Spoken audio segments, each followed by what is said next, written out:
By order of Ecumen Council, proximity to Installation 04 is forbidden. Your continued presence will result in most unpleasant countermeasures. I must insist that you immediately change course and return to a minimum safe distance of 1 light year. This has served as your one and final warning. I have activated defensive systems, and you now have 30 seconds to return to the minimum safe distance of... Wait. Curious.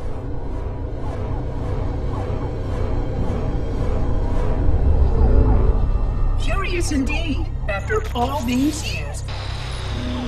Greetings, humans, and welcome to Installation 04. Ignore prior warnings, and please continue.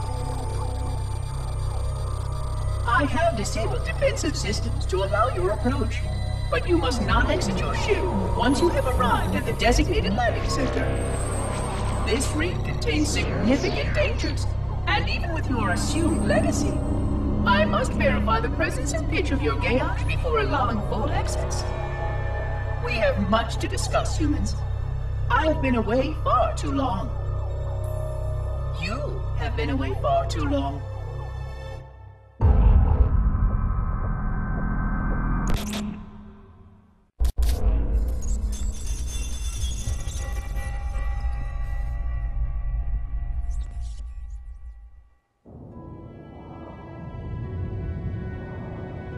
I am experiencing such a mixture of anticipation and dread. All preparations are complete for my installation. In accordance with the final dictum of the Ecumen Council, I have released myself of all remaining connections to my former station. This was not difficult. What was could never be again. We had seen to that quite thoroughly. Prior to my final journey through the Great Portal, a gathering of my fellow monitors was convened upon the Lightworkers Cratch to distribute the final index collection.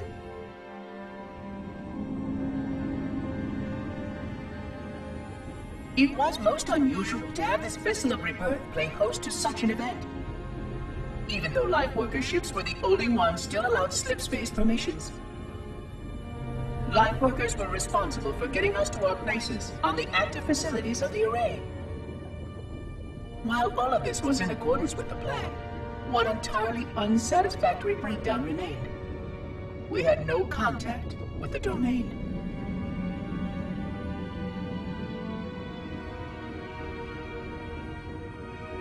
The history of all Forerunners was now lost to us. We relied upon the permanence of the domain to preserve our record of the events that led to this point. But without that record, would future civilizations know anything about us? Or only of our weapons? My fellow monitor, 049 Abject Testament, had only one comment on this before we went our separate ways. We deserve to be forgotten. Perhaps. Perhaps. But now, the portal opens, and through it, the familiar shape awaits. Halo. Home.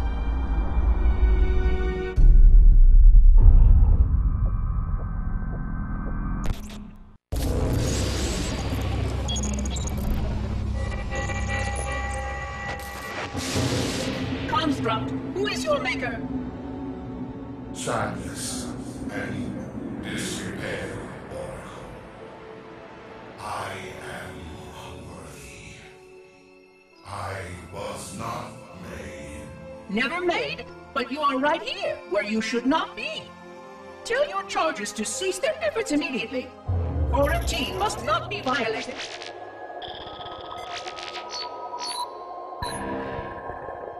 Construct, respond! Jumbled grass. Familiar terms.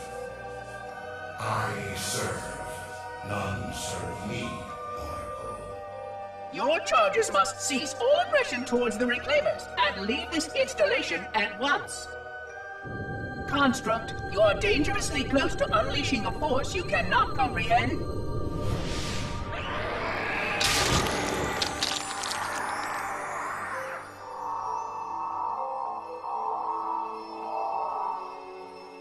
This is most inappropriate. We follow the path, and I am part of the Stone Journey swarm that serves. We serve. They will find, and then I will be free. Find? Free? Explain yourself. I know their path, and when they have gone, only I shall remain, and then free. This is quite unsatisfactory, Construct. Your core shows no hint of understanding the gravity of this situation. I will return later for your proper decommissioning. Well, unless the flood kills us all first, in which case the point will be moot. Good day, Construct.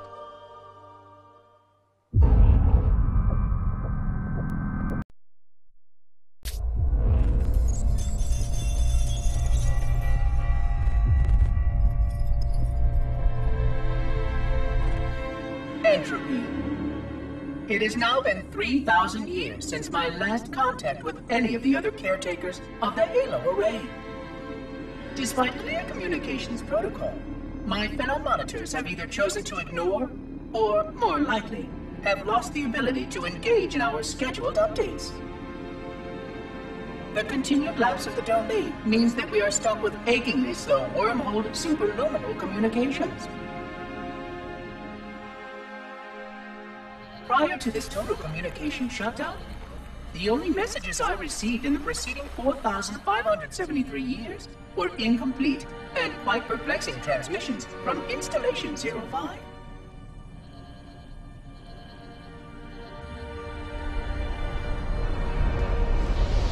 I suspected that Monitor 2401 Penitent Tangent was not functioning correctly for some time before his messages ceased. I have logged my concerns about his ability to perform his duties.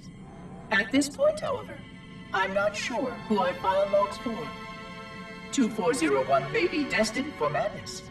There are fail-safes for this, I know. I hope they work. I will continue to visit the projection systems at the assigned dates. Perhaps the other monitors are dealing with interfering galactic phenomena, or unexpected system failures. 3,000 years of system failures. Indeed. In the meantime, I have exhausted all scheduled research activities assigned by the Council. Once those experiments were complete, I shut down all Sentinel function and put myself into a state of significant hibernation to measure performance of the installation with negligible upkeep.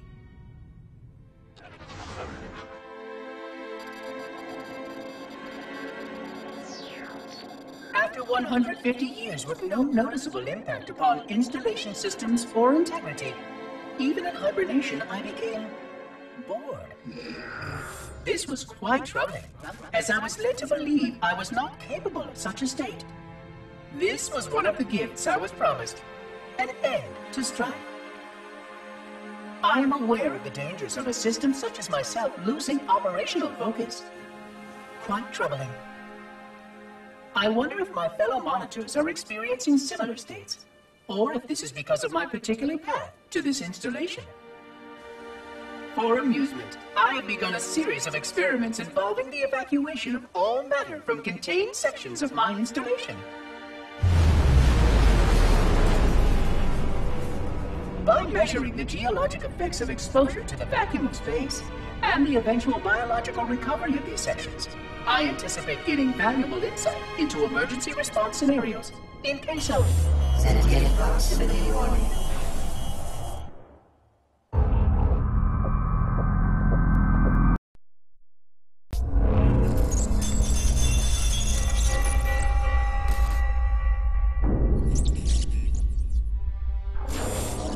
It has been 26 hours since the Sentients landed in Sector 1215, and so far, they have not attempted to exit the remains of their vessel. I say remains because their landing was either not executed adequately, or this vessel lacked significant maneuvering capability. The visible portions of the vessel have suffered catastrophic structural damage during the violent landing experience. I have detected atmospheric leaks in 17 distinct locations along the hull. My analysis shows that the mixture of gases coming from the ship matches the natural atmosphere on my installation almost exactly. Perhaps the occupants, if they still live, were originally cataloged here. Perhaps these beings will confirm that the plan was successful, and that the galaxy has returned to its proper cadence. I am beyond optimistic. But I do not understand why these sentients have not attempted to exit their vessel. Other than the leaking atmosphere, the only thing emanating from this wreckage is an automated distress call. I am currently translating this automated broadcast, but with such a limited dataset and no direct communication, I do not anticipate full comprehension.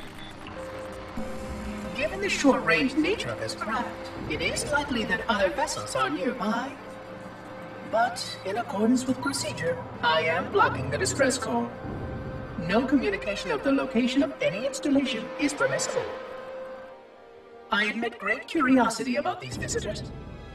While the plan is quite clear about procedure for this situation, I have my doubts. How many failure points can the plan sustain before blind adherence becomes counterproductive? Surely, in light of all that has changed, I should be able to modify my responses to adapt it.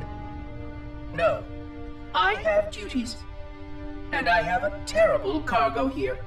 I must be sure. I shall obey and content myself to monitor.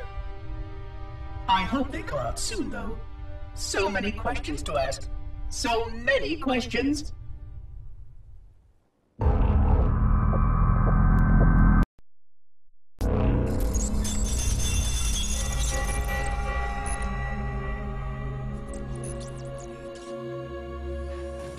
Construction of the sarcophagus around the unexplained vessel was completed today. No occupants ever exited. No attempts to communicate were made, other than the automated broadcast that repeated every 72.83 seconds until the signal terminated 1 week ago. In accordance with procedure, no attempts at physical or remote contact were made with any survivors of this vessel's inelegant landing. Atmosphere from inside the craft stopped venting 2 weeks before the signal ceased. No relationship between these two events can be established with certainty. Gases that did escape were sterilized. No further sign of alien visitors or rescuers has been identified on any sensor systems.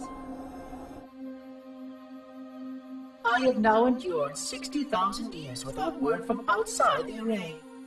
I have no way to know whether we actually saved the galaxy we destroyed.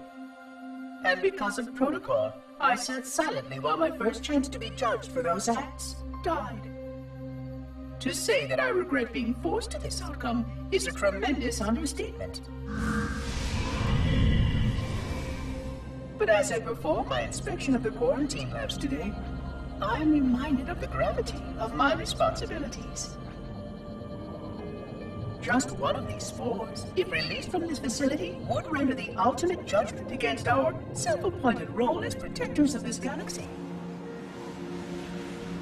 When the plan to maintain the Halo array was created, it was a point of some contention whether we should preserve any remnant of the flood infection. Many thought this unwise, as there was a notable chance that one day one of our containment facilities might be breached. Those who held this belief were almost successful at convincing the Ecumen Council to destroy the last flood samples. But oddly enough, it was the librarian who decided otherwise. And I believe she was correct. I know in a way I cannot logically explain that there exists a way to actually defeat the flood.